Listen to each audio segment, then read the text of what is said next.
അവസാനം ഈ ബ്രഹ്മാവ് ഒരു സമാധാനത്തിലെത്തുക. എന്താ ബ്രഹ്മാവിൻ്റെ സമാധാനം? അവർക്ക് ഭഗവാൻ കൊടുക്കുന്ന വാത്സല്യം അതിരിക്കട്ടെ, അതിനെക്കുറിച്ചൊന്നും പറഞ്ഞിട്ട് കാര്യമില്ല. ബ്രഹ്മാവിന് പോലും അതിനെക്കുറിച്ചൊന്നും പറയാനില്ല. അതുകൊണ്ട് അവരുടെ 11 ഇന്ദ്രിയങ്ങളുണ്ടല്ലോ, 10 കർമ്മേന്ദ്രിയങ്ങളും അന്തഃകരണവുമാകുന്ന ആ 11 ഇന്ദ്രിയങ്ങളിൽ അവയുടെ അധിഷ്ഠാതാക്കളാകുന്ന ദേവതമാരായിരുന്നു കൊണ്ട് അനുഭവിക്കുന്ന കൃഷ്ണാനന്ദത്തിൻ്റെ ഓരോ അംശം ഞങ്ങളും പറ്റണതുപോലെ അനുഭവിച്ചു കളയാം. വേറെ ഒരു വഴിയില്ല. ഈ ഗോപിമാരുടെ വൈഭവത്തിന് മുമ്പിൽ, അവരനുഭവിക്കുന്ന ആനന്ദത്തിനു മുമ്പിൽ, അവർ കൃഷ്ണനോട് ചെയ്യുന്ന പ്രേമത്തിന് മുമ്പിൽ തലപൊക്കി നിൽക്കാൻ ഞങ്ങൾക്കാർക്കും യോഗ്യതയില്ലാത്തത് കൊണ്ട് ഇവിടെ ഒരു കല്ലായിട്ടോ അല്ലെങ്കിൽ ഒരു പുല്ലായിട്ടോ ഒക്കെ എന്ന് ജനിക്കാൻ ഭാഗ്യം കിട്ടിയിരുന്നുവെങ്കിൽ ഇവരുടെ പാദരേണുക്കൾ ഞങ്ങൾക്ക് ശിരസാ വഹിക്കാമായിരുന്നു എന്ന് പറഞ്ഞുകൊണ്ട് ഭഗവാന്റെ തൃച്ചയവടികളിൽ ആ ബ്രഹ്മാവ് നമസ്കരിച്ചപ്പോൾ ഭഗവാൻ ആകൊരൊറ്റ കാര്യം അവിടെ തിരിച്ച് മറുപടിയായിട്ട് കാണിക്കേണ്ടായുള്ളൂ. പൊക്കോളാൻ, വേറൊന്നും പറഞ്ഞില്ല. കാരണം എന്താ? ചിലരോടൊക്കെ പറഞ്ഞാലേ മനസ്സിലാവുള്ളൂ, ചില ആളുകൾക്ക് പറയാണ്ട് തന്നെ മനസ്സിലാവും. ബ്രഹ്മാവിന് ഇനിയിപ്പോൾ പറഞ്ഞു കൊടുത്തിട്ട് വേണ്ടേ? ഇതീരേശേതർക്കേ നിജമഹിമനി സ്വപ്രമിതികേ എന്നൊക്കെയാണല്ലോ ബ്രഹ്മാവിനെ കുറിച്ച് ശുകമഹർഷി പറയണത്. ഈരേശന, വാക്കുകളുടെ മുഴുവനും ഈശന, സരസ്വതീ ദേവിയുടെ ഭർത്താവാ.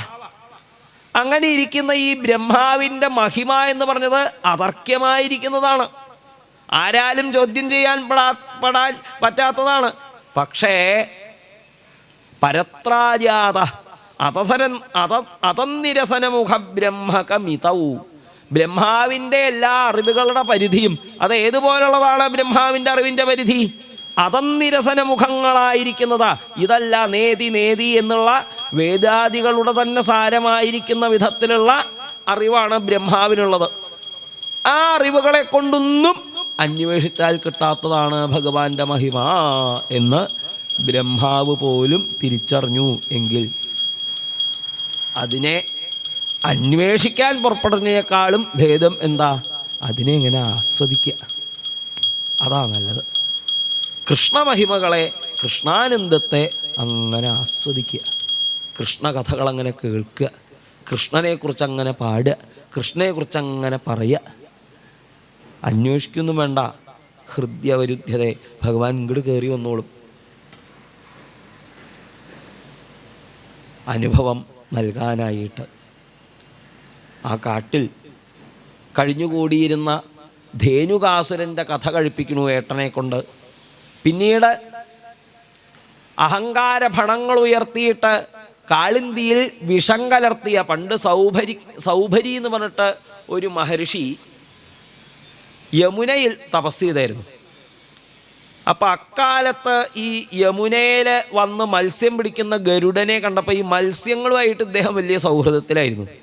അപ്പോൾ ആ മത്സ്യങ്ങളേറ്റ് ഇവിടുന്ന് പിടിച്ചിട്ടുണ്ടെന്നുണ്ടെങ്കിൽ തൻ്റെ തല പൊട്ടി തെറിക്കുന്ന ഗരുഡനെ ശപിച്ചായിരുന്നു. അപ്പം ഗരുഡൻ യമുനയിലേക്ക് വരില്ല. രമണകം എന്ന ദ്വീപിലാണ് ഈ കാളിയൻ പാമ്പും മറ്റ് കുറേ പാമ്പുകളും ഒക്കെ താമസിച്ചിരുന്നത്. അപ്പോൾ ഇവരെല്ലാ കൊല്ലവും ഗരുഡനൊരു ബലി കൊടുക്കണ ഏർപ്പാടുണ്ട്. ഈ കാളിയൻ എന്ത് ചെയ്തു? ഒരു തവണ അഹങ്കാരം കാട്ടിയിട്ട് ഈ ഗരുഡനുള്ള ബലി ഇയാളങ്ങോട്ട് തിന്നു. ഇത് കണ്ടുവന്ന ഗരുഡന് സംശയം ഉണ്ട്, നല്ല പട്ടയ കൊടുത്തു. അയാൾ തല്ല് കിട്ടി പേടിച്ച് അവിടുന്ന് ഓടിയിട്ടാണ് ഈ യമുനയിൽ വന്ന്, അവിടെ ഗരുഡൻ വരില്ലല്ലോ, അവിടെ ഒന്ന് താമസാക്കി. എന്നാൽ ലേശൊരു ബോധമുണ്ടെങ്കിൽ അയാൾ എന്താ വേണ്ടത്? ഇവിടെ വന്നാൽ ഇനിയെങ്കിലും അബദ്ധം കാട്ടാണ്ടിരിക്കട്ടെ എന്നല്ലേ എന്നിരിക്കും. ചില ആളുകളുടെ സ്വഭാവം അങ്ങനെയാണ്, എത്ര കിട്ടിയാലും പഠിയില്ല.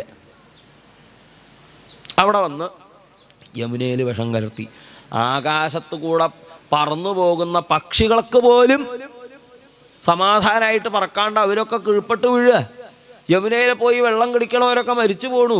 ഇതൊക്കെ കണ്ടപ്പോൾ ഭഗവാന് കൃപ ഉണ്ടായത് കൊണ്ട് ഭഗവാനൊന്നും സഹിക്കാൻ പറ്റില്ല. ഒരു ദിവസം യമുനയിലേക്ക് അങ്ങോട്ട് ചാടി. ഇവൻ വാലോണ്ട് ഇങ്ങോട്ട് പിടിച്ച് മുറുക്കി കൊല്ലാൻ നോക്കി. അപ്പോൾ ഭഗവാൻ തൻ്റെ ശരീരം ചെറുതാക്കി. അപ്പോൾ കാളിയൻ അവൻ്റെ ശരീരം അതേപോലെ ചെറുതാക്കി. അപ്പോൾ ഭഗവാൻ അവൻ്റെ വാരുമ്പിൽ പിടിച്ചുകൊണ്ട് വലിച്ചു.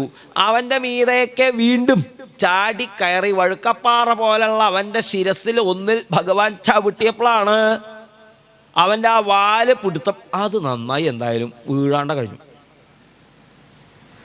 പക്ഷേ ഒന്നുമ്പിൽ ചവിട്ടിയപ്പോഴാ ഒന്നൊന്നല്ല, അവന് എത്ര ഫണങ്ങളാ, സഹസ്രഫണാൻ, ആയിരക്കണക്കിന് എത്ര ഫണങ്ങളാ. ഇതൊക്കെ നമ്മുടെ അഹങ്കാരങ്ങളുടെ ഫലങ്ങളാണേ. നമുക്ക് എന്തിലൊക്കെ അഹങ്കാരം ഉണ്ടാവും. നല്ലൊരു വസ്ത്രം ധരിച്ചാൽ, നല്ലൊരു ആഭരണം ഇട്ടാൽ, നല്ലൊരു സ്ഥാനം കിട്ടിയാൽ, എന്തിന് സാമാന്യം പോലെ നല്ലോണം സദ്യയൊക്കെ ആയിട്ടൊരു ഊണ് കഴിച്ചാൽ തന്നെ നമുക്കൊരു അഹങ്കാരം. ഹായ്